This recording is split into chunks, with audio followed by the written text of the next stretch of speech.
네, 오늘 성경 말씀 보시겠습니다. 이사야서 24장 1절부터 13절까지 말씀입니다. 여호와께서 땅을 벌하시리라. 보라, 여호와께서 땅을 공허하게 하시며 황폐하게 하시며 지면을 뒤집어 엎으시고 그 주민을 흩으시리니 백성과 제사장이 같을 것이며 종과 상전이 같을 것이며 여종과 여주인이 같을 것이며 사는 자와 파는 자가 같을 것이며 빌려주는 자와 빌리는 자가 같을 것이며 이자를 받는 자와 이자를 내는 자가 같을 것이라. 땅이 온전히 공허하게 되고 온전히 황무하게 되리라. 여호와께서 이 말씀을 하셨느니라.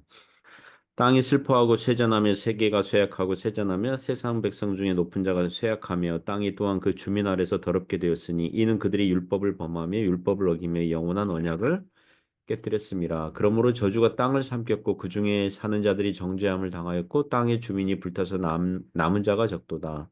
새 포도즙이 슬퍼하고 포도나무가 쇠잔하며 마음이 즐겁던 자가 다 탄식하며 솟구치는 기쁨이 그치고 즐거워하는 자의 소리가 끊어지고 수금 타는 기쁨이 그쳤으며 노래하면서 포도주를 마시지 못하고 독주는 그 마시는 자에게 쓰게 될 것이라. 약탈을 당한 성읍이 허물어지고 집마다 닫혀서 들어가는 자가 없으며 포도주가 없으므로 거리에서 부르짖으며 모든 즐거움이 사라졌으며 땅의 기쁨이 소멸되었도다. 성읍이 황무하고 성문이 파괴되었느니라. 세계 민족 중에 이러한 일이 있으리니 곧 감람나무를 흔듦 같고 포도를 거둔 후에 그 남은 것을 주움 같을 것이니라. 아멘. 네, 오늘 세상에 대한 심판, 세상에 대한 심판 이런 제목으로 하나님 말씀 증거하겠습니다. 그 이사야서를 보시면 24장부터 27장은 온 세상을 심판하신다는 이 포괄적인 예언이 나오거든요. 포괄적인 그런 심판의 내용, 그 예언의 말씀입니다. 13장까지 13장부터 23장까지 13장부터 23장까지 직전 전까지 모든 그 열방들, 이방 나라들 이 개별적으로 심판하셨거든요. 뭐 바벨론, 뭐 아수르, 뭐 두로, 뭐 애굽, 구스 하나씩 이렇게 개별 나라들을 심판하셨는데 24장부터는 24장부터 27장까지는 전체 세상을 통째로 온 세상 전체를 심판하신다는 예언이 나옵니다. 그러니까 아마 13장부터 23장까지 어떤 결론처럼 말씀하시는 거죠. 물론 이런 과정에서도 이 말씀들 중에 심판하신다는 말씀들이지만 도중에 어, 중간중간 하나님께 돌아오는 백성들은 구원받을 것이고 보호받을 것이라는 약속의 말씀을 하십니다. 자, 오늘 성경 말씀은 온 세상을 황폐하게 하시고 흩어버리신다는 심판의 말씀 하시는데요. 몇 가지 교훈으로 은혜를 나누고자 합니다. 첫 번째는 심판의 대상은 차별이 없다는 거죠. 네, 세상에 그 하나님의 심판을 받는 대상은 차별이 없다는 거죠. 유전무죄, 무전유죄 이런 거 없어요. 1절에서 3절이 내용이 교훈하는데요.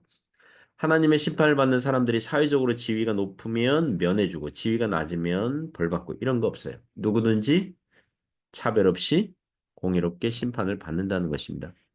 1절 보시면 보라 여호와께서 땅을 공허하게 하시며 황폐하게 하시며 지면을 뒤집어 엎으시고 그 주민을 흩으시리니 1절 보면 땅은 사람들이 거주하는 도시와 나라, 이 백성들인 거죠. 예. 한때는 사람들이 많았지만 하나님께서 그곳을 공허하게 하시고 황폐하게 만드시겠다. 지면을 뒤집어 엎으시겠다. 주민을 흩으시겠다.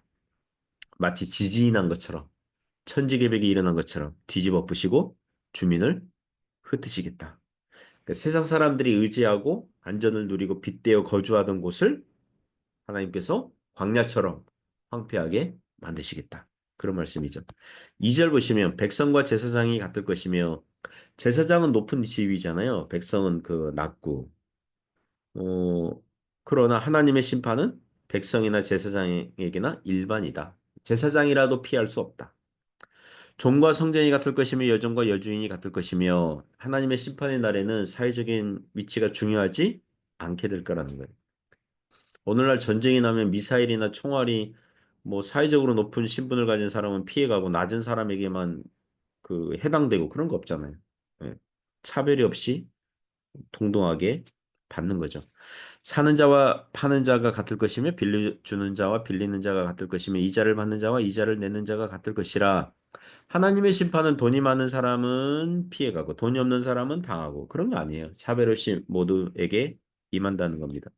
심판을 돈으로도 막을 수 없죠. 3절 보시면 땅이 온전히 공허하게 되고 온전히 황무하게 되리라 여호와께서 이 말씀을 하셨느니라. 이런 심판을 하나님께서 정하신 것이고 하나님의 주권과 섭리 안에서 진행이 된다는 것입니다. 신자들은 이 세상, 이 땅의 영광과 형통을 부러워하면 안 되겠습니다. 네, 세상의 사람들과 물건들을 우상처럼 여기면서 거기에 매달리면 안 되겠습니다. 따지고 보면 이 세상이 우리에게 생존에 필요한 것들을 주는 게 아니라 하나님께서 세상의 사람들과 도구들을 통하여서 주시는 거죠. 그리고 하나님께서 이 땅을 심판하시겠다고 하신다면 그동안 이 땅의 죄악이 차고 넘쳤고 하늘에 사무쳤기 때문이라고 이해를 하면 돼요. 하나님께 심판받을 만한 짓을 해왔고 그게 때가 찬 거예요. 그리고 하나님의 심판의 대상은 돈이 많고 적고 사회적인 지위와 신분이 높고 낮은 것 상관없이 차별 없이 임한다는 것입니다. 그러므로 신자들은 이 세상이 아니라 하나님을 바라봐야 될 줄 믿습니다. 두 번째 교훈은 하나님의 심판의 원인은 죄악 때문인 것입니다. 하나님으로부터 왜 심판받습니까? 죄를 지었기 때문에 그런 것입니다. 하나님께 죄를 범했기 때문입니다. 4절에서 6절 내용이 교훈합니다. 4절 보시면 땅이 슬퍼하고 쇠잔하며 세계가 쇠약하고 쇠잔하며 세상 백성 중에 높은 자가 쇠약하며 이 땅이 이 세계가 쇠약해진다. 그 이유가 무엇입니까? 5절 보시면 땅이 또한 그 주민 아래서 더럽게 되었으니 땅이 더럽게 되었다. 땅이 더럽게 되었다. 도덕적인 개념이 들어오죠. 도덕적인 개념을 사용하고 있습니다. 땅이 더럽게 되었다. 이것은 단순히 지구 환경이 나빠졌다, 자연 생태계가 뭐 파괴되었다 그런 뜻이 아니라 더럽게 되었다. 구약 성경에서 부정하게 되었다. 죄로 말미암아 타락하게 되었다. 그런 거예요. 계속해서 보시면 이는 그들이 율법을 범하며 율법을 어기며 영원한 언약을 깨뜨렸습니다. 세상 모든 사람들이 하나님의 율법과 율례를 어기고 언약을 깨뜨렸기 때문에라고 합니다. 여러분, 사람들이 왜 심판을 받습니까? 하나님의 율법을 어겼기 때문입니다. 그게 죄입니다. 웨스트민스터 소요리 문답 14번에서 죄란 무엇입니까? 답이 무엇입니까? 하나님께서 하라고 하신 것을 하지 않고 하지 말라고 한 것을 범하고 어긴 것입니다. 하나님의 말씀을 불순종한 게 죄입니다. 5절에서 영원한 언약을 깨뜨렸다 그러는데 여기서 영원한 언약은 무엇입니까? 성경학자들이 뭐 누구는 노아 언약이다, 뭐 아브라함 언약이다, 다윗의 언약이다 그러는데 믿지 않는 세상 사람들에게 주어진 영원한 언약이라 그런다면 그 십계명과 같은 도덕법이라고 하겠습니다. 십계명은 출애굽기에서 애굽을 탈출한 이스라엘 백성들에게 시내 산에서 주어진 거지만 그 내용은 지구상에 거하는 인간들이라면 사람들이라면 지켜야 되는 말씀이라고 해도 과언이 아니에요. 로마서 2장 14절 15절 보시면 율법 없는 이방인도 율법을 간혹 행하는 경우가 있다고 하면서 뭘 예를 들냐면 양심, 즉 마음에 새겨진 율법이라고 그래요. 마음에 새겨진 율법. 양심에 따라서 마음에 새겨진 율법을 기준으로 어, 이게 옳은가 저게 옳은가 이게 성찰하고 반성하고 이러면서 행동하는 거, 그 율법을 행하는 거라고 하거든요. 그러니까 사람은 누구든지 양심이 있는데 그 양심에 하나님의 보편적이고 도덕적인 율법을 칩처럼 예, 컴퓨터의 칩처럼 저장되어 있다는 거예요. 그래서 사람들이 양심을 어기고 행한다면 그게 영원한 언약을 깬 겁니다. 십계명의 큰 주제가 무엇입니까? 하나님 사랑하고 이웃을 사랑하라거든요. 만일 하나님을 믿지 않고 이웃을 밟아야 할 대상으로 알고 있다면 그것은 언약을 깨뜨린 거예요. 언약을 깨뜨린 행위라는 것입니다. 6절에 보시면 그러므로 저주가 땅을 삼켰고 그 중에 사는 자들이 정죄함을 당하였고 땅의 주민이 불타서 남은 자가 적도다. 우리가 예수님 믿으면 구원받고 천국 갑니다. 이렇게 얘기를 해요. 그러나 예수님 믿지 않으면 지옥 갑니다. 이렇게 말을 합니다. 그러면 믿지 않는 사람들이 이렇게 반문할 때가 있습니다. 기독교는 왜 예수님을 믿고 안 믿고로 모든 걸 결정합니까? 예수님을 들어보지도 못한 시대에 태어났거나 아랍같이 평생 살면서 예수님을 들어보지도 못한 사람들에게는 불공평한 거 아닙니까? 단지 기독교 교리를 따르지 않는다 그래가지고 벌 받고 지옥 간다면 그것은 기독교가 너무 배타적인 것 아닙니까? 라고 아주 반문하거든요. 여러분, 예수님을 안 믿으면 지옥 갑니다. 이 말 안에는 오늘 말씀의 사상이 포함되어 있는 거예요. 사람이 하나님의 심판을 받는 이유는, 형벌을 받는 이유는 무엇입니까? 하나님의 율법을 어기고 말씀을 불순종하는 죄를 지었기 때문입니다. 하나님을 사랑하고 이웃을 사랑해야 되는데 그러지 않았기 때문에 정죄를 당하는 거예요. 그러므로 신자들이 예수님 믿으면 구원받고 천국 갑니다. 그 말 안에는 거꾸로 모든 사람은 죄를 짓고 하나님의 심판과 정죄를 받게 되었는데 십자가에서 우리의 죄값을 대신 치루어 주신 예수님을 대속자로 믿기 때문에 구원받고 천국 가는 거예요. 만일 예수님이 아니었다면 우리도 하나님의 저주와 정죄를 받아 영원한 형벌을 받을 뻔한 겁니다. 그래서 이런 내용을 다 포함해서 예수님 믿으면 천국 가고 안 믿으면 지옥 갑니다. 이렇게 말을 한다는 것입니다. 세 번째 교훈은요. 심판받는 자는 기쁨이 없는 거죠. 당연한 거죠. 하나님의 심판 받는 자는 기쁨이 없습니다. 7절부터 13절에서 교훈하는데요. 7절부터 13절 읽어보면 이게 포도주가 없거나 포도주 마시지 못하게 될 것이다. 이런 표현이 7절, 9절, 11절, 13절에서 반복해서 나옵니다. 포도주는 성경에서 어떤 음료입니까? 기쁨과 즐거움의 대명사예요. 포도주가 없다. 그건 기쁨이 없는 거거든요. 7절 보시면 새 포도즙이 슬퍼하고 포도주가 쇠잔하며 마음이 즐겁던 자가 탄식하며 포도주는 잔칫날, 뭐 혼인잔칫날, 즐거운 날 뭐 사용하는 음료인데 땅이 황폐하게 되었으니 농사 지을 사람도 없고 즐거움이 사라졌다. 이걸 묘사하고 있습니다. 8절 보시면 소고치는 기쁨이 그치고 즐거워하는 자의 소리가 끊어지고 수금 타는 기쁨이 그쳤으며 8절에는 악기가 없어졌다. 음. 그러니까 악기 탈 사람도 없다. 소고와 수금, 이게 타악기 북치는 거, 이때 하프 켜는 소리 없어졌다는 거예요. 뭐 잔치가 없어졌으니, 뭐 혼인잔치 같은 거 없어졌으니까 결혼할 사람도 없고 악기를 사용할 이유도 없고 악기를 연주할 사람도 없고 예, 그렇게 됐다는 것입니다. 9절부터 12절 보시면 노래하면서 포도주를 마시지 못하고 독주는 그 마시는 자에게 쓰게 될 것이라 즐거워할 이유가 없게 됐다는 거죠. 심판받고 망해졌는데 누가 노래하면서 누가 즐거워하면서 포도주를 마시겠습니까? 10절에 보면 약탈을 당한 성읍이 허물어지고 집마다 닫혀서 들어가는 자가 없으며 포도주가 없으므로 거리에서 부르짖으며 모든 즐거움이 사라졌으며 땅의 기쁨이 소멸되었도다. 성읍이 황무하고 성문이 파괴되었도다.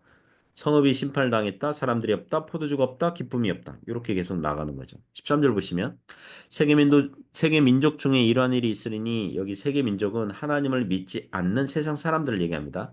곧 감람나무 흔든 같고 감람나무 흔들면 어떻게 돼요? 그 열매가 막 다 떨어지는 거죠. 감람나무.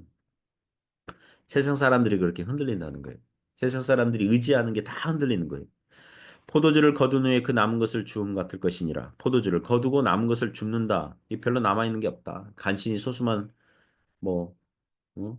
뭐랄까 포도를 거둔 후에 그 남은 것을 주움 같다. 예, 아주 소수만 남는다. 참 비참하다 그런 거죠.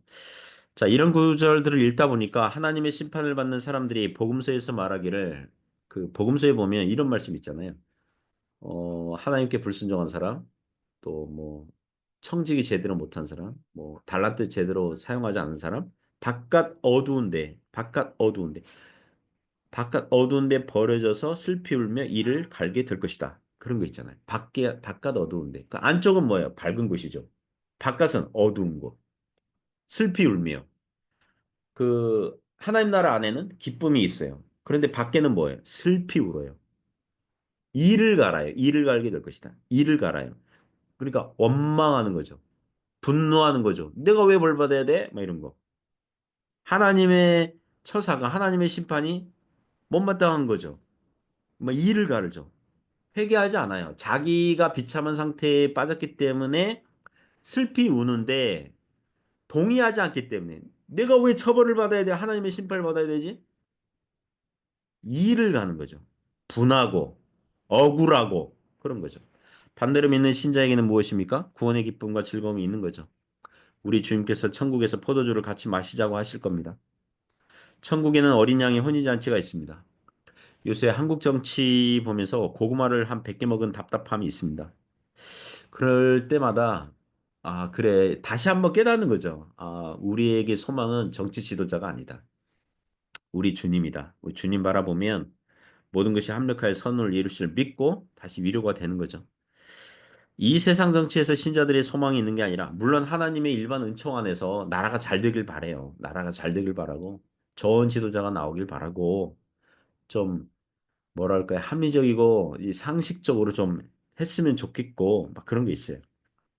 그러나 주님 나라의 소망이 있으니까 다시 기쁨을 찾을 수 있는 거죠. 보이는 소망은 소망이 아니에요. 예, 보이는 소망은 소망이 아니에요. 보이지 않는 게 소망이에요. 소망의 우리 하나님 나라의 그 소망의 특징. 아직 주님 나라 주님의 재림 오지 않았잖아요. 그 소망하는 거죠. 인내하면서 소망하는 거죠. 그리고 다시 기쁨을 갖는 거죠. 그러므로 우리의 위로자와 구원자는 세상 정치 지도자들이 아니라 오직 주 예수 그리스도이신 줄 믿습니다. 그 주님 붙들고 믿음으로 살아가시기를 주님의 이름으로 축복합니다. 기도하겠습니다. 하나님 아버지, 저희를 불쌍히 여겨주시고 이 세상 나라를 의지하는 게 아니라 주님을 의지하게 하시고 보이는 소망이 소망이 아니니 보이지 않는 것을 소망하고 있으니까 참음으로 기다릴 줄 알고 기쁨과 감사함으로 우리의 삶 가운데 당연한 것 없고 다 은혜이니 감사하며 살아가도록 붙잡아 주옵소서. 예수님 이름으로 기도드립니다. 아멘.